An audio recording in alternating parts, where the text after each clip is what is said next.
Hi, folks. Steve Urban here, founder and CEO at recruiting firm Riderflex. If you enjoyed today's guest interview, please give it a like and be sure to subscribe to the Riderflex podcast. And now, a quick word from our sponsor.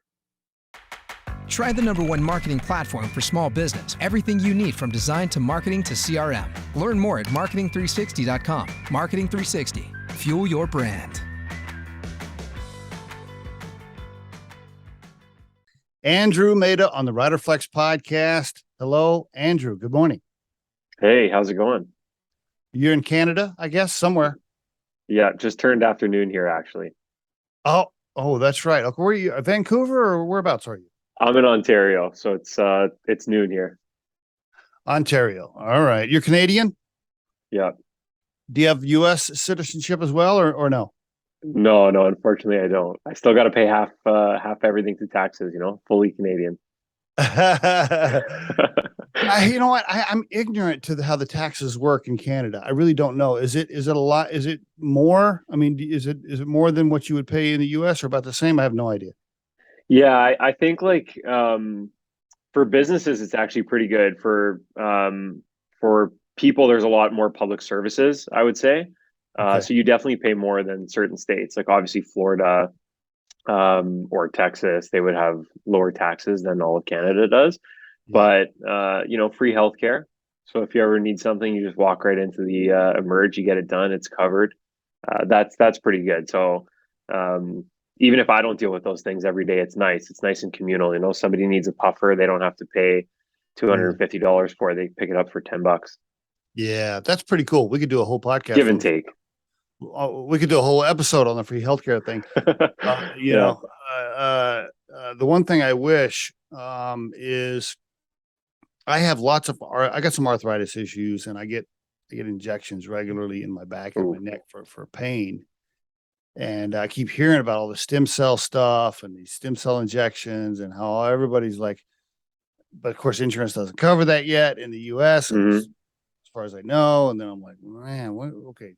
Then I think about places like Canada. I'm like, free healthcare. I wondered, can you get stem cell shots up there? How does that work? I need those. Yeah, honestly, I do too. So I was listening to a podcast about it. I listened to a few, and I think you can actually get it in the States if you pay cash, but it's different than it's different than what they offer in like Panama and Mexico. So I'm not a stem cell expert. I'm a pancake expert, but I get really bad neck pain. Me too. And it's like right at the back of my head, right? So I was like, oh, I wonder if that would fix that. And I've had a bunch of shoulder problems. I used to compete at a national level for Taekwondo when I was younger, so I have a lot of like head and neck injuries. But yeah, you can definitely get them. They do it in Texas for sure. Okay, so I heard that, but is it something? And I'm not an expert either. We're both. I'm ignorant to a lot of this, but I think isn't it? We're just gonna talk shit about it, I guess. So, I know, right? People will be responding, and they'll be like, "You guys have no idea what you're fucking talking." Yeah, about. We're gonna look stupid, but it's okay. Is it? I think it's you can get it if you pay cash, but if you went to Mexico, like they can inject more quantity or something. I don't know. It's something like that. But anyway. Yeah, they can alter them. They can alter them to make them more potent for what you want it to do, which you can't do that in the US. I see. I mean, hey, if it can stop my pain, I'll do whatever. Like, hey, just tell me where to go. I just don't want to be. I'm not good with pain. My wife. Pain's a good business. Right. And I'm not good with pain, man. But anyway, so you're a Taekwondo guy, huh? The national level. Wow. And like in high school or college or when? Yeah. From when I was about 12 to 17, I was on Team Canada as a black belt, a couple different degrees of black belt. Competed all around Canada, a little bit in the States. So that was some short international stint. Got my butt whooped by a Russian kid and got a concussion, and then after that it was just all downhill. I've had a bunch of concussions. Luckily I've recovered, but I remember my first ones, it was right around the time when Sidney Crosby was starting to have concussions, and people didn't really care much or know much about concussions, right? So I remember going to like the best hospitals here where it was kind of like cutting edge research on concussions, and it was click these buttons on the screen as fast as you can, rest. My mom had to wake me up every hour if I was sleeping for too long. I don't know if the protocol is still the same, but definitely had like a lot of pain and long lasting symptoms after that. But it was fun. It was a fun little career. And now you're all fucked up on the shoulders and arms and legs. You wake up, sometimes you're like, oh my God, this hurts, that hurts. Yeah. My shoulder's really bad. I've dislocated my shoulders a bunch doing that kind of stuff. It's actually more so probably my fault, like practicing groundwork. Taekwondo is more stand-up fighting. I did a lot of bad stuff to my knees. So I'm like 27, but my body's going on 65 or something, so I need the stem cells too, man. Anytime I talk to anybody that was martial arts or wrestlers, people that wrestled in high school and college and stuff, I mean, they got problems. They just got shoulder problems, knee problems. I'm curious, did you ever in your whole life ever have to use that outside of competition, like at a bar or something, like, you're out with your friends, and did you ever have to actually use it in a real life setting? Honestly, no. I think like every dumb young kid that goes out, you get into street fights here and there. They mostly end up just being stupid little tussles.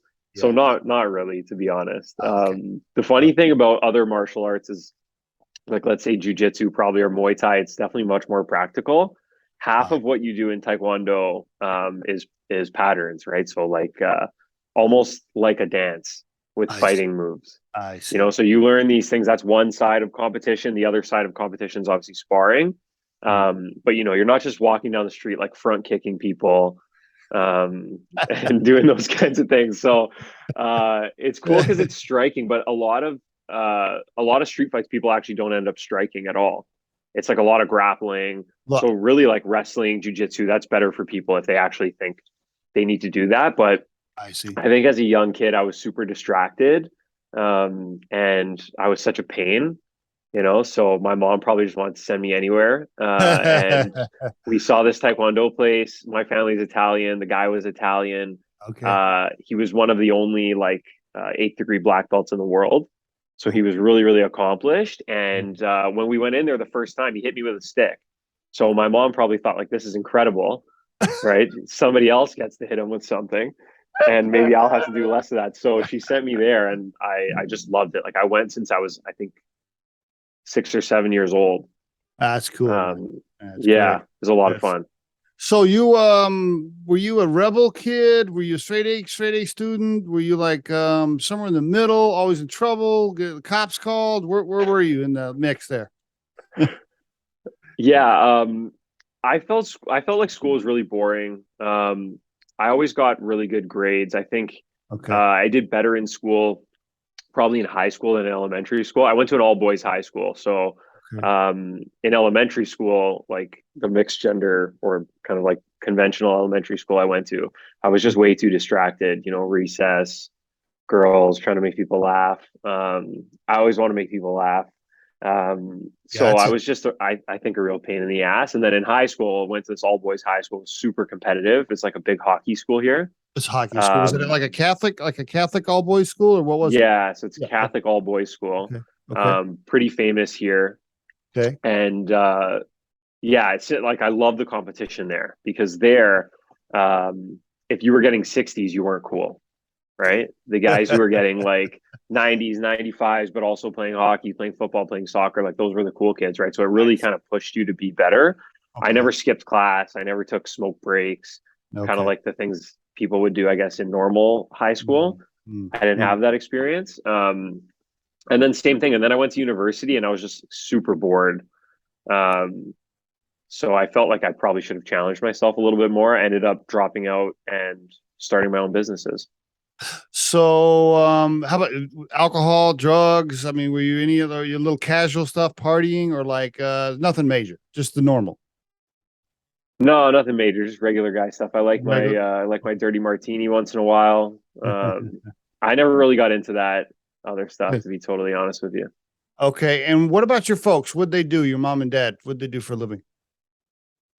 Yeah. So my dad had a construction company. Oh.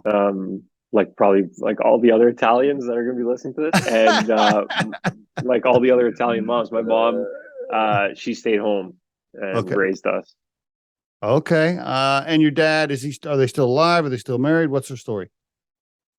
Yeah, no, my parents aren't married anymore. I haven't seen my dad in like probably 8 years now. Uh-oh. Uh-oh. Um, All right, Angie, what do you want, what happened? oh, There's a little are we doing this? strained relationship. I mean, this happens. 8 years, let's see, how old are you? I'm 27. 27. So when you were 18 or say 17 or 18, Yeah, so like 19, what you guys 19, got, 20, something like that. what happened? Let me guess. He Oof. wanted you to work All for right. him. You were doing some work for him or something. You were trying to work in the business. Something happened. Am I close? You're, yeah, you might as well just tell the story for me. That's pretty good. That's a pretty good one. Yeah, so yeah, he had a construction company, very traditional guy.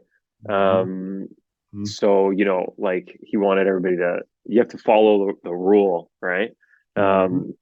So my sister and brother were much better at that than I was. So I was always in trouble. My dad used to say things like, when you get a paycheck, you put 30% in your savings, 10% in your, 30% in your other, something like that, and the 40% you get to spend or something. And like they would set up their banking so it would automatically pull from their paycheck. I'd get a paycheck and I'd be like, man, I want this new bike. I want a PS5, like or PS3 or whatever was out at the time. Um, and yeah, so as I got older, like when I turned 18, basically it was my job to kind of like run his business. My brother does something else. My older sister, I guess it's not my opinion, but like my dad's opinion, she's a girl. She's probably Yep, never going to run in his eyes. yep. Um, and yeah, so it's kind of on me. And I get to the job site and I just started feeling like it's not really something I wanted to do. Yeah. I really loved sales. I had like a short stint at this sales job um, in Vaughan here where I live, and like I love that. And then I was telling you a little while ago, I had a short stint as a recruiter. Yeah. Um, that was kind of like right after the stuff with my dad. But then basically, when I didn't want to work for him anymore, he was just like, "Fine, you don't want to listen to me. Like, you don't get to live here anymore. You don't get to get the privileges." And Because we were like you're still living at pretty home. So privileged. he was like, okay, get out. Yeah, we had a nice life. Like I went to private school, so we had a Yeah. really, really nice life. And I think that was like a huge turning point for me because um I would have grown up to be like such a spoiled brat, I think. Kind of like with my parents' money, Hmm. parents' business, kind of like Hmm. everything handed to me. Hmm. Um and I'm sure you know how it is in those scenarios, right? Like you get a bad mark in school, your parents go, they yell at the teacher. It's a private school, they just change the mark. So it's like you never really face challenges. And then at one point it was, kind of like mutual. Like we were just fighting a lot. I was going back home, I was getting kicked out, I was getting going back home. And then eventually I was just, you know what, like um I probably don't have a future here. And I gotta make my own future, right? So um I started some Shopify stores. That was my first business. And actually my girlfriend who I'm still with today, she gave me her credit card to start my first Shopify store. What were you doing? What were you Uh selling? Oh, I was selling everything. So I had from when I was 19 to 24, I had about like 24 Shopify stores, or maybe 20 to 24, something like that. Um, I was doing bath bombs, leggings, phone cases, everything, kitty litter scoopers. It was the Wow. drop shipping era, Wow. right? Wow. So Okay. All right. drop shipping was huge. And I was out of my house. I was living with my friends in their university campuses. I was living wherever I could in my car. And the only Were thing you I was doing trying not to do was, sorry, go ahead. were you doing the Shopify thing while you were still at university or both? Were No, it you was that's kind of like why I had to leave, right? I couldn't okay? really afford university anymore. And I felt like I'm not going to go into student debt for a business degree, Yeah, but which I still believe today. your parents had money. They weren't going to pay for your college, or your dad was like, "I'm not paying for Well, it." I was out, right? So I didn't have access to that stuff You were anymore. When you're like 19, 20, you're still in university. So okay. And of course, yeah, so I think it was like around second year. I'm getting kind of some of the dates messed up, but Okay. Are you doing the Yeah. Shopify stuff? You're living with your friends. You're not in the inner circle with your dad anymore. You know that movie where they draw the circle and there's a dot and you're like, you're not, Yeah, like I'm on the little dot on the you're, outside. are you still getting to go It's home like, for, you know that thing like you are here? you're It's like a here. giant circle. It's like you Yeah. are here. Are you still getting to go home for like Thanksgiving and Christmas and stuff or none of that? No. No, no, I missed that for about probably 3 years while I was out of the All house. right. All Yeah, right. 2.5 years. All right. Okay. All right. So you're doing your Shopify thing. You got your girlfriend, you're living with your friends, and you're thinking, are you making enough to like make a living? Like, are you, you know, Yeah, yeah. So eventually, the thing that I was trying not to do is what I was gonna say was like I was trying not to let my girlfriend's family know that this is what was happening. I why? am a big Why? like I'm a family man. Because I always just thought like if this ever gets cleared up, this is probably something that's stupid. If this ever gets cleared up, I don't want them to like think my dad's like insane, you know? So I don't want them to think like he just abandoned his kid because in our community, that's not really something you do. Okay. When I tell people about this, like nobody ever understands it. They always ask me like, what did you do? Right? What'd you do, Andrew? What'd you do?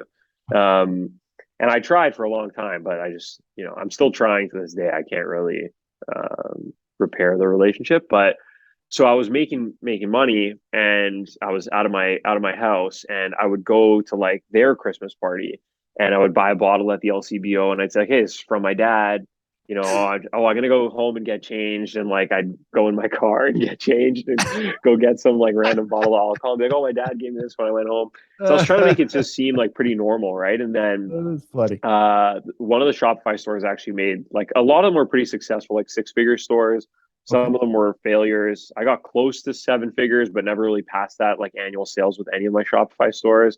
These were most just like quick, like flash in the pan trends and things like that. Mm-hmm. And kind of like a means to an end. I think what got me to Flourish is like I really wanted to start a brand that I could kind of create and people could trust and rely on to deliver a good product, as opposed to something where like you get to a customer service request and there's kind of no one there to pick up the phone. I see. So I ended up getting my first place. I think I was like 23 or something like that. And then I told my girlfriend's family and I was like, hey, look, this is what's been going on. I've been lying to you about this and that. And, I hope you guys can accept me for it. And they did. And her father actually became the first investor in Flourish. Oh, really? So, Okay. All yeah, right. he was like All right. super impressed, I guess, with what had happened and that I didn't kind of go to them and try to mooch off them. I really wanted to just figure it out for myself, right? I felt like the first time in my life, it was like, I have to figure something out on my own. I'm not going to be able to call my mom or call the principal or call my dad or call my girlfriend's father. Like, my dad was very much like, you're 16, you're a man now, So I was like 19. I was like, I've been a man for years now. I got to figure this out, right? And try to punch above my weight. But it okay. got me here today, so I'm thankful for it. Okay. When you started Flourish, so he's not your father-in-law because you're not married yet. You're with your girlfriend. No, not yet. Okay. But he was your first investor and then plus your own cash, you bootstrapped it with whatever cash you had as well. Was it him and you? Yeah. Yeah. Okay. Okay. Very good. All right. Before we get into Flourish, I just want to ask a few more questions. The girlfriend, you guys, how come you're not married? You're not ready? She's not, you don't know for sure? No, I know for sure. I just don't, I don't have the time right now. I guess we're trying to prioritize the business and, she really, she's awesome. She's always been like such a huge supporter of me. And even though it's a big priority for her, we just bought our first house. Like, I think that her and I are on the same page with trying to actually build like a life for us and our future family, as opposed to do the things that kind of society wants us to do. I understand. You bought a house together, no kids? No kids. No kids. No, my mom would kill me. No kids. Is she Italian? Is your girlfriend Italian? She's Italian. Okay, very good. All right, yeah. Pretty cool. All right. You can't call your dad now and go over and be like, Dad, let's just come on, let's work. You want to call him? How old is he? Sure. He's probably sick. What is he? 60? 65, maybe? I don't know.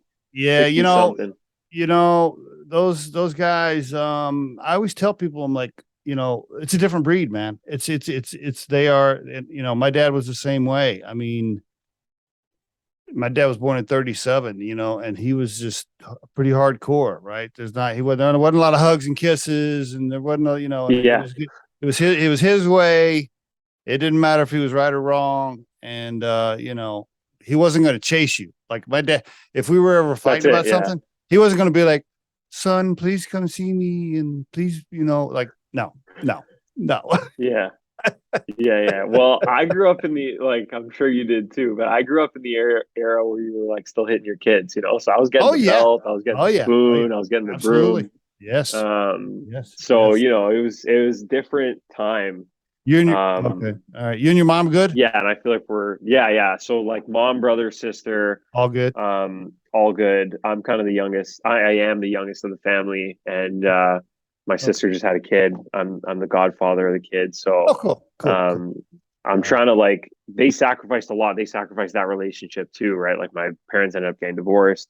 My brother Mhm. and sister, I guess, have the same kind of relationship with the old man, so I feel Oh, like they sacrificed that for me. Um, or okay. maybe just what was right. I feel like I was in the right here. So, point for Andrew. I finally got to a point. We'll get off of this dad topic.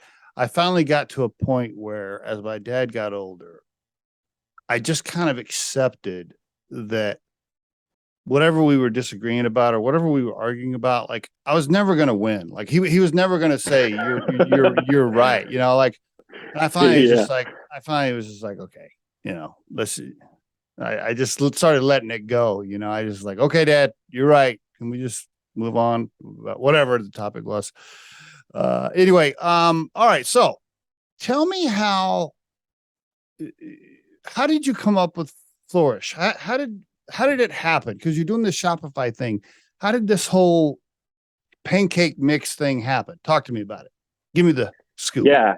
So it was pretty cool. So, like I mentioned before, pretty active my whole life. Out of my own place, right? So, or out of my parents' place. So, into my own spot and kind of coming to the realization that like I was so dependent on my mother or a drive-through to consume food that I just had like nowhere to go. Right, and I get into this place and I'm like, man, what do I do? Do I just like order pizza?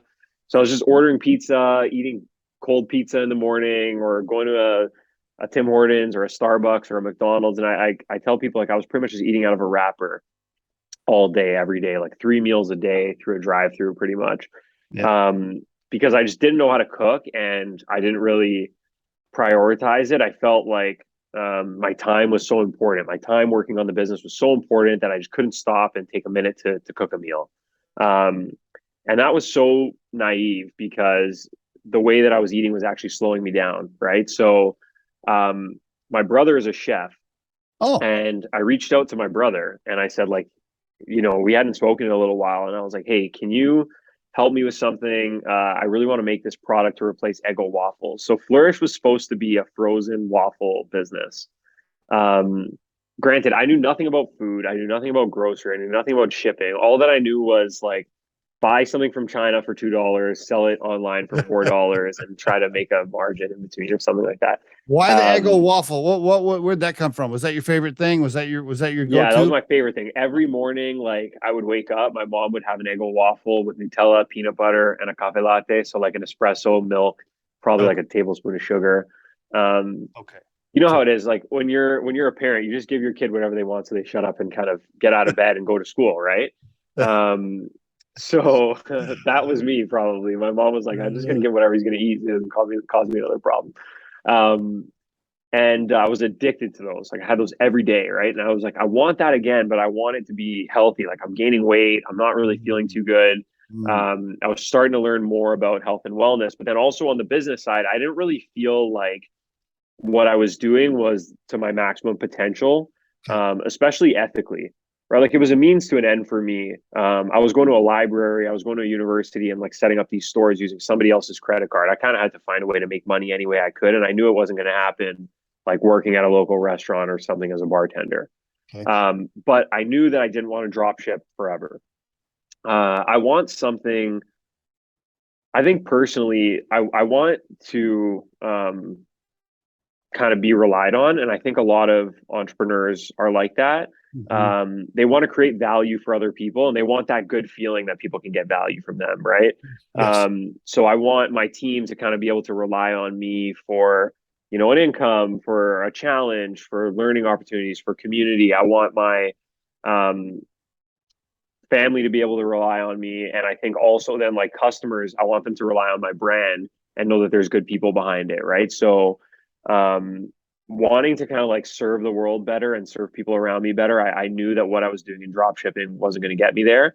Okay. Yep. So I started Flourish after about a year and a half of having it myself. And I was like, I'm going to make the most transparent brand. I'm going to manufacture it myself, which we still haven't accomplished that goal yet. But I'm just going to like take shots at all the healthy breakfast companies and try to repair the breakfast of future generations, right? So we started off with a pancake mix instead of a frozen waffle.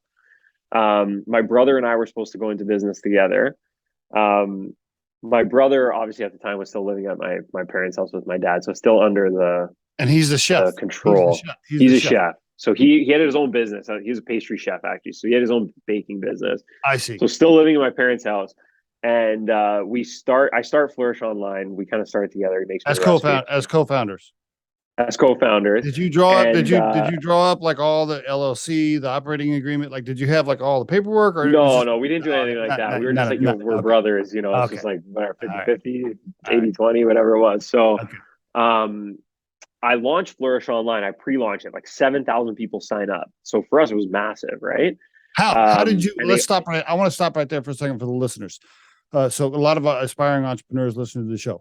How did you just?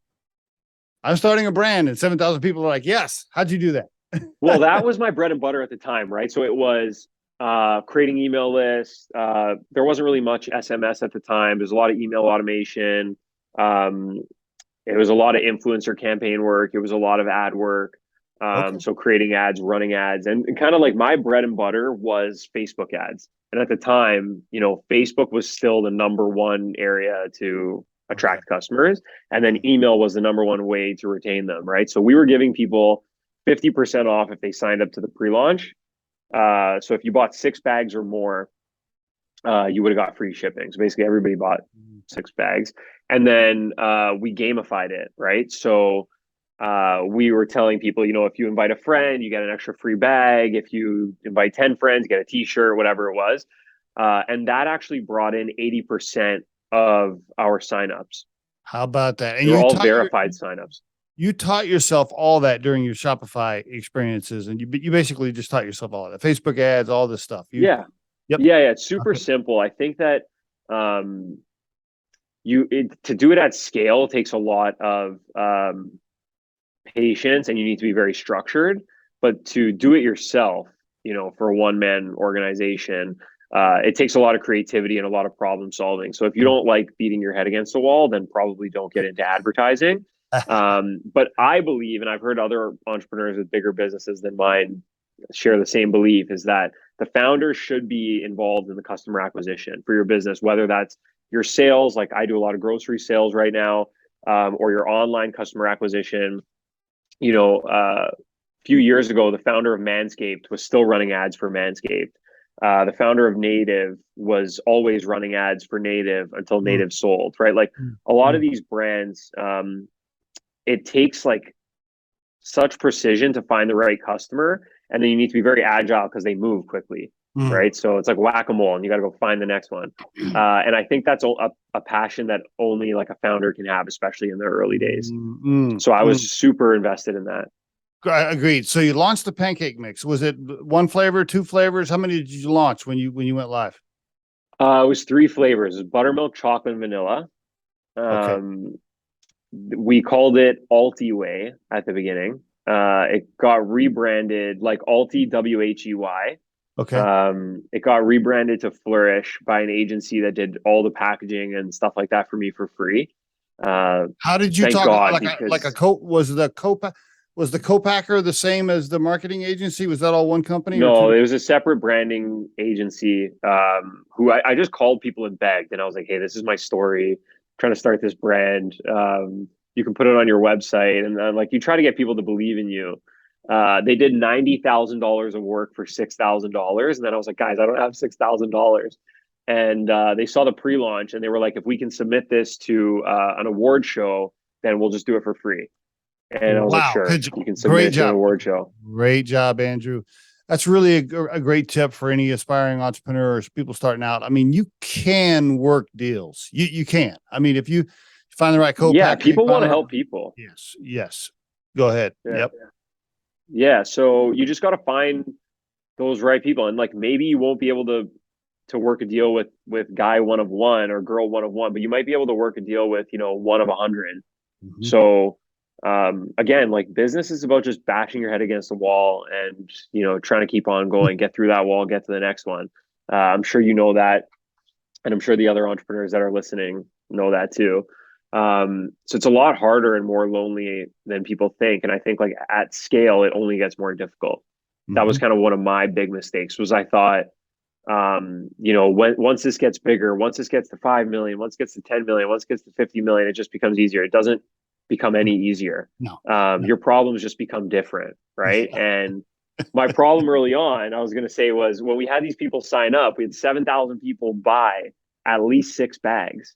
And my brother had a facility where he was going to produce it. That was our agreement. You make it, I sell it, and everybody's happy. Okay. My brother goes on a family trip to Italy for 3 weeks and takes the key to his bakery. And he says, like, nobody can come to my bakery unless I'm there. My brother's very particular. He's like, you can't go unless I'm there. So, like, you got to, like, tell people you're not making it or make it somewhere else. So again, my girlfriend comes in and saves the day. She introduces me to her cousin who has a bakery. And it was a gluten-free bakery. Okay. So she was letting me go into her gluten-free bakery at night. But she only had a blender that could make 14 bags at a time. So I was going in from about 9 at night till about 3 in the morning, trying to make as many bags as I could. It was 14 bags in a 20-minute batch. So I had to blend for at least 20 minutes. And there was only, like, one of those Hobart bread stand mixers. So I would hand bomb it into the bag, seal it, heat seal it, write the best before date on the back with a Sharpie, and then put it in a box. At 3 a.m., I would take it to the office. Now that I'm thinking about it, my girlfriend did a lot for me. So my girlfriend's uncle was letting me use an office. Wow. For a little bit. Wow. I would bring it to his office. I would bring it to the office that he was letting me use in the middle of the night, go home, go to bed, wake up, then bring all the orders to Canada Post, like, label them, whatever you got to do. So pack them, find some time to run some more ads. And then by the time, like, nighttime came back around, I'd go back to the bakery and make more product. Did you have, and I did that until I made all the bags. Were you following, like, at that point, are you like, when you're making food, don't you have to, like, follow certain rules or be approved? I don't know what all. Yeah, well, she was still in a like safety certified facility, and, like, there's no real rules about Okay. how big your blender has to be. Like, you gotta wear a hairnet. It has to be there has to be a pest control program. There needs to be a food safety program. Our product's very, very, very low risk. I see. There's like nothing active in it. It's not like eggs or meat or poultry or something like that, or juice where it can spoil. Really, she had a problem because I was making a gluten product in a gluten-free facility. But as long as you do a wash down the next morning, you're fine. I see. So yeah, she really did me a solid. Why didn't you, because you had people making the marketing and the packaging, and then you were buying supplies from somebody. Why didn't you just get a co-packer to just make it? I just didn't even know what a co-packer was at the time. I didn't know what any of this stuff was. Like, I knew drop shipping, right? Okay. And even, a few months after I launched, I met my second investor, Arlene Dickinson from the Dragon's Den. So it's a Canadian version of Shark Tank. I see. Yeah. And she's a very popular host or investor on the show for the last, I think, like 10 years. Okay. A very prominent Canadian businesswoman. She supported us really early on. And one of the things she told me is that if I want to be successful, I need to be omni-channel. So this is already, I think, like 6 months into business. I got to figure out how to go get into a store. Because up to that point, you're just direct to consumer from your website. I'm just DTC. And she was like, this isn't going to last. You got to be omni-channel. All right. I had a huge ego. I was like, man, these stores, how much you really sell in a store? I'm going to sell everything online. She was right, actually. Like, look at today, and the state of the e-commerce kind of supply chain is really, really bad. So we're lucky that we have omni-channel to fall back on. But I went to a store, and the buyer was like, yeah, we'll carry this. Can you go DSD? And I was like, what's DSD? And she's like, DSD. And I was like, yeah, I don't know what that is. And she was like, DSD? And I was like, you just keep saying an acronym to me. It's not going to just ring. Like, I'm not just going to figure out what this is, right? So it was direct store delivery. She was like, go home and Google it. So I left this buyer meeting, went home to go Google what DSD was. And I called her back and I was like, yeah, I don't think we can do that because you have a store an hour away. How am I going to drive it there? And she was like, yeah, you got to get a distributor. So I found a distributor. Distributor told me, hey, there's these guys called co-packers. So then I learned what he was like, you want to work with me, you got to get a co-packer. So then I went to go get a co-packer. I got a distributor, got the store, made Arlene happy. We were omni-channel, and then started kind of expanding across the country. Wow. How about that? How you about got when to you figure got it out a step at a time. Yeah, you know? you're figuring it out as you went along. That's pretty awesome. The Arlene, I think you said, was that her name? Yeah. Did you have to do like a pitch deck and a proposal? Did you have all your shit, or you just met her and she's like, yeah, this is cool, let's go? Well, yeah, I'm not a super or I don't write a lot of things down. I'm not very organized in that sense. Like, I wasn't writing a business plan, by month 6, I'm going to do this. I was kind of just operating the business like most small business owners do. Yep. So she invited us to her accelerator program, which she hosted out in Calgary. And they said, hey, we've seen your ads. We want you to apply early to the accelerator. So I did a video application. I wrote the entire business plan on the Google form where it was like, what's your name? What's your business name? What's your business plan? I just wrote a business plan. So maybe the video interview did well because she let me into the accelerator program. And then a few months after the accelerator, we got an investment from her. And then we got another investment. We became the first company in 7 years to ever get follow-on capital from the accelerator. So I ended up having a really, really close relationship with the team there at District Ventures. And they're like the number one game in town for CPG investment in Canada. I would say maybe even North America. Like, they're one of the largest funds. And they just have all the right people, and they say the right things. So I was lucky. As you move along, I was lucky that they found me. As you move along, you're learning about cap tables and equity and dilution and taking cash, and you're just learning. You just okay. I'm learning this today, I guess. Yeah. So funny thing, kind of go back to the family stuff. My mom's last name is Andriano on my mom's side, right? And she always says that she says you're a Maida, but you were born in Andriano. It's just her weird way of saying that I'm a lot like my grandfather and her brothers, and like her side of the family, they all own businesses. They're all movers and shakers. Like, my grandfather, the guy was born in like 1910. He lived to be, I think, 100 years old. Came here on a boat, figured it out. No cell phones, no internet, and there were times when he had a coffee truck business, right? So there were times when he's out of coffee filters. He would go to a local store. He'd buy socks, put it on, use a sock as a coffee filter. Like, just those kinds of people that figure it out. Love it. And my nono, or my grandfather was the kind of guy who, it was like, if you would say to him, hey, can you do DSD? He would go, yeah, of course I can do DSD. And then he would leave not knowing what DSD is. He would figure it out and then get it done. Right. So when people would ask me for cap tables and things like that, I would just remember my mom saying, like, you're a Maida, but you were born in Andriano. And I'd be like, yeah, cap table. Oh, I just, not on this computer. It's on my other computer, and then I have to go home and figure out how to make a cap table or whatever they needed. Right. But man, that's business. That's the honest truth. It really is.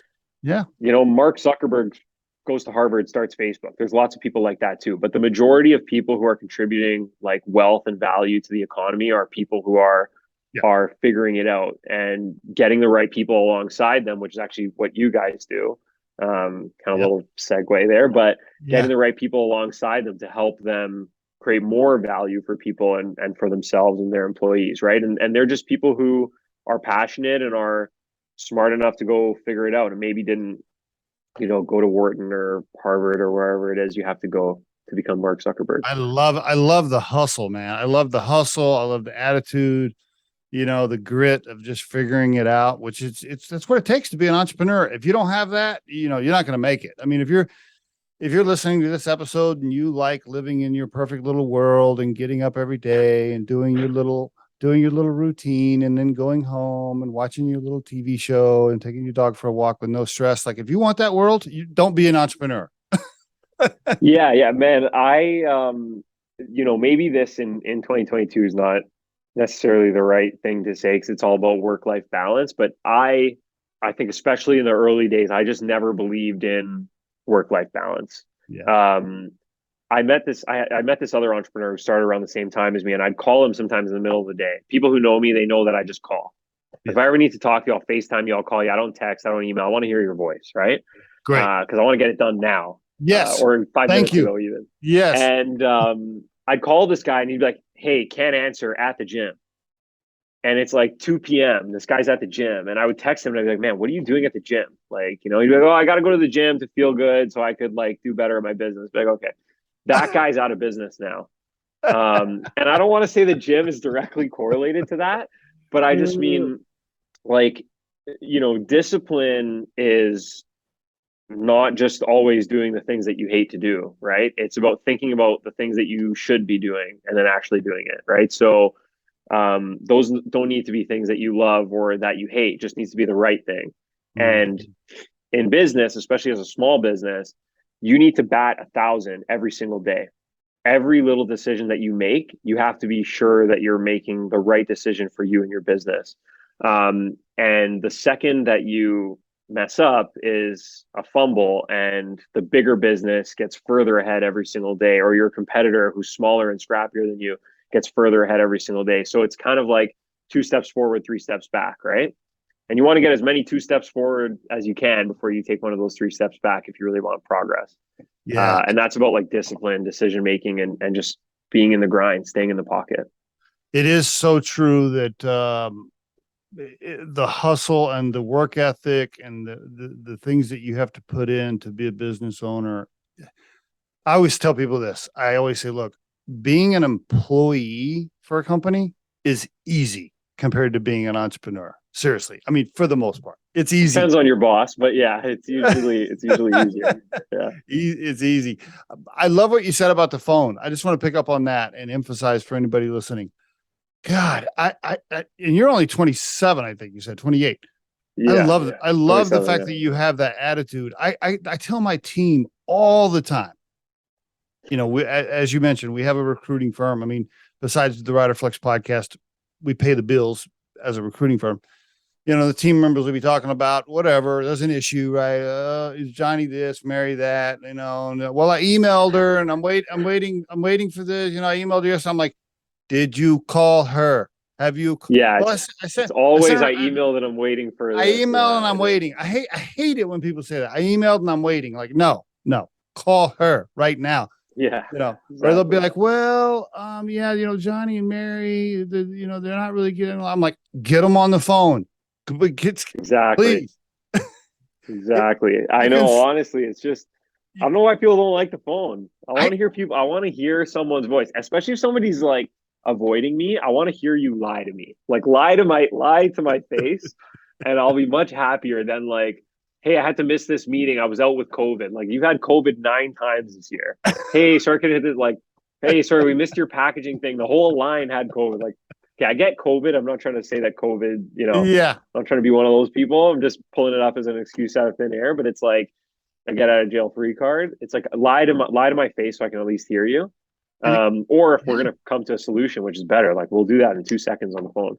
It goes so much faster. That's the thing people need to understand. You will move at light speed if you'll just pick up the phone. We could do a whole episode on that topic. Okay. Yeah. So as of today, flourishpancakes.com, just so everybody has the URL. Also, Andrew, if you want to connect with him on LinkedIn, Andrew Maida, Maida. You can look him up there, send him a connection request. As of today, how many SKUs are you selling? What do you got here?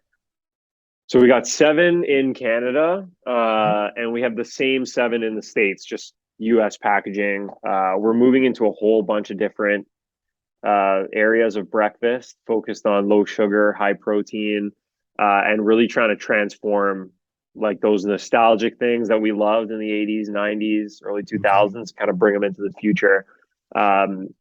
Based on the building blocks, these foundational building blocks of nutrition, right? Lower your sugar intake, increase your protein, you'll feel fuller longer, you'll snack less, so you'll intake less calories, and you'll just live a better, healthier life. And those protein is a building block, and sugar is like a killer of your progress, right? So we don't really follow fad diets. We're not trying to be cricket protein on trend, like in that kind of sense. We're just trying to give people good whole foods for the mass market, right? I want that 80% of North Americans who care about what they're eating, but will slip up once in a while and just want to make better decisions at home. That's our customer. And that's the person that the food industry really needs to help. Okay. Not the 6% of people who are getting organic everything, but the people who are eating Lay's chips or Chips Ahoy and want to make better decisions in those categories. I think that's where food really needs to focus, and that's where the largest market is, and that's where we're focused. Okay. And can you get it on Amazon or only, where's it available? It's available everywhere, in stores everywhere if you're in Canada, online, or on Amazon in the US. And then we got about 1,000 stores in the States. We're still rolling out. So New York, Texas, you'll find us in a lot of different stores. Pete's Fresh Market, if you're in Illinois, Lowe's if you're on the East Coast, Bristol Farms if you're in California. So we're sprinkled. We have our fingers in every little pie across the States, but no big Kroger, Albertsons accounts or anything like that yet. Still working on it. But wholesale now is your biggest part of your business, right? I'm sure your wholesale to grocery stores is way more than your direct to consumer revenue. Yeah. Yeah. Okay. Wholesale outpaces e-commerce. E-commerce for us is really the engine that drives the business forward. Like that's our customer acquisition platform. So we say that awareness, consideration, trial, and addiction happen online, right? So you hear about us, you think about us, you try us, you buy us more than once. That's kind of my e-commerce funnel. That's been our hypothesis since day one. After that, we give you an option. We kind of say like red pill, blue pill. Do you want to be an e-com shopper or do you want to be a retail shopper? And we have different ways of asking these questions to our consumers, because it's kind of a weird question to ask. Hey, Steve, you want to be a retail shopper or an e-com shopper? It's sometimes both. Sometimes both. It's not as sexy, but yeah, sometimes both. So we'll give people that choice, and then we'll actually segment them, right? And we'll start saying, hey, retail shopper, you can get it here. It's on sale here. Here's some flyers. Here's some recipes. Or e-com shopper, you can subscribe. Here's our Black Friday deal. Here's some recipes. Here's some inspiration. And yeah, just giving people what they want at the right time is kind of what e-commerce does for us. And then wholesale is that place to be, right? Wholesale is 90% of the time, North Americans are buying the same 80 products at the grocery store. How can we get into that shopping cart and stick there 90% of the time, right? That's our goal. So really that long-term purchase happens at retail. Okay. What's the plan, Andrew? I mean, I know you're having fun building this and it's been a good ride so far. Are you just like, hey, I'm just growing it, or is there like a secret whiteboarded plan? Okay, when I get to here and then I'm going to sell it or I'm going to flip it. What, what's the plan? I'm looking at my whiteboard. It's empty. No, honestly, I'm having a lot of fun building this business. I think we're doing something that's super impactful. I love the people that I'm meeting in the space. I'm very pragmatic. I want to do the best thing for my customers and for my shareholders. So if that means, kicking ass and taking names all the way till I'm the size of Kellogg's, then I'll do that. If that means joining a great brand like that, then I'll do that. If that means partnering with smaller brands, really, like I said, you got to bat 1,000. So these are decisions that I can't write into stone and put into the future because I don't know what the future is going to be like. But we'll see. Has Kellogg called yet? Have you got any phone calls? I can't tell. I can't tell you. The phone is always ringing though. I told you I'm a phone guy. The phone's always ringing. Yeah, don't sell yet. I'd wait. I mean, I don't know. No. We're not going anywhere yet. We have a lot of work to do. We're actually hiring. So here we go. We got to talk offline. You after this. Yeah, man. Well, we'll talk. Riderflex wants to help grow the business for sure. Especially if my wife can get a few free samples, and then I can do some social media posts about it. Yeah, for sure. And then that means no fees, or we done with We fees? could Bags talk. is We got to talk. Yeah, we'll have to work a deal. all right. Hey, Let's see. you are a hustling deal maker because you got this shit. You got the whole packaging, $90,000 worth of work. Let me ask you this: are you still in charge, man? I mean, can you share? I don't know how much you want to share. Are you still? Have you been diluted on your own personal equity? Are you still cap table captain? Of course, like we have shareholders and they've participated in the business, and without them, I wouldn't be here. But yeah, there's still a lot in it for me, for Okay. sure. All right. Very And good. cap table captain is shared responsibility amongst a few of us, which I'm one of them. So Okay. they Hey, say what good about? boards don't fight though, Steve, so we don't ever, that stuff never really comes into play for us. Well, okay. I hope it doesn't. I mean, that's good so far. But what about your brother? What'd you do? Leave him behind? Were you like, yeah, okay, you're done. Get out. No. Well, he told me that he's like, listen, I don't think I want to do this, because he was getting in arguments with my dad about helping me. My dad was like, you shouldn't be helping Andrew. He's not part of our family anymore. So, Oh my God. uh, Okay. Yeah. I got to get your dad on the podcast. yeah. Yeah. Come on, man. So, Come on. yeah, if you get him on here, I'd be surprised. But yeah, no, my brother has shares. My sister has shares. My girlfriend's brother, Your girlfriend's father-in-law, dad. mother-in-law, my mother. Yeah. Yeah. Yeah. Yeah. Father-in-law, I'll call him. And my goddaughter all have shares. Oh, So, nice. Okay. That's cool. That's very good. Very good. Yeah. yeah. Awesome. Are you in a cash raise now? Do you need to send me a teaser or something that I can flip it over to well, you want me to like send it to We anybody? actually just became profitable. So that's a Nice. huge milestone for us. Cool. Yeah, we passed a pretty big revenue milestone. Mhm. We were named Canada's top fastest growing food company, ninth fastest growing business of any sector in all of Canada. What? All And right. we actually just became profitable. So we are raising, but the beauty of what I get to do now is I get to kind of just sit back and chill on the raise, right? Whereas before I was like begging investors to invest, but trying to play it cool at the same time and be like, no, I got lots of capital to keep going. And then they get your statements and they're like, dude, you're out of money in 60 days. So call me in 60 days. But now I'm chilling. I'm just looking for the best partner to kind of help us take this to the next level. So Very good. We'll talk about that offline. I want to tell the listeners real quick. I can so relate when Scott and I started Riderflex. We used to have it we called it the how many days until we're dead meeting. And what we would do would be we would be like, okay, we got this much cash. Okay, if we don't get another customer that we can last for this whatever, we got another 62 days before we're out of cash. Okay, cool. Ready, break. And then we just keep going. I like that. I like that a lot, actually. It gives you like a time bound objective. Yeah, man. It was a lot of fun. Well, Andrew, congrats, man. I mean, really, really cool story. I love the brand. The marketing's good. The website's great. It's healthy for the consumer. It's a fun brand that makes you kind of want to be part of it, right? You want to be like, I want to be part of this. By the way, 7,000 I followers on appreciate that. Facebook. I saw, so yeah, you got some good traction, man. It's probably only a matter of time before a big brand calls. Another few years, they call and you cash out. Then you and your girlfriend take a year or two off, and then you do something else. I'm gonna tell him Steve told me not to do it. I'm gonna say Steve told me not yet. I hang up. Not yet. Yeah. Not yet. Andrew, thanks for sharing your story on the Riderflex podcast, man. I really appreciate it. Hey, thanks for having me. It was a pleasure.